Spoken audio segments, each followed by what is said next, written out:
there has been various studies which says the family stability is better preserved in the gender roles which is traditional. I am not suggesting so-called patriarchal, but generally slightly conservative values are better for the idea of family than the so-called feminist values. This is an experience world over, and what we saw in the West was a collapse of family.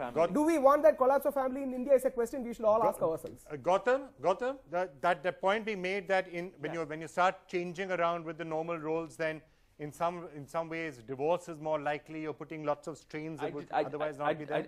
I did hear that, and for some idealized family that I don't really understand.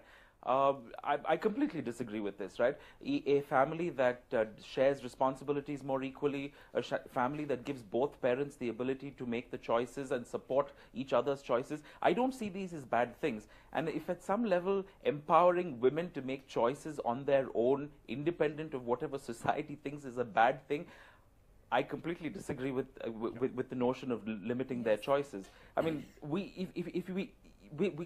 seeing this debate in terms of empowering fathers to make the choice to stay at home. Why not look at the debate in terms of empowering mothers to be able to make the choice to go back to work and not to have to sacrifice their careers because their fathers can't? I mean, looking at it through the male viewpoint is a very limiting viewpoint, because actually I think what this debate should be about is about empowering women to make choices that have traditionally not been given to them.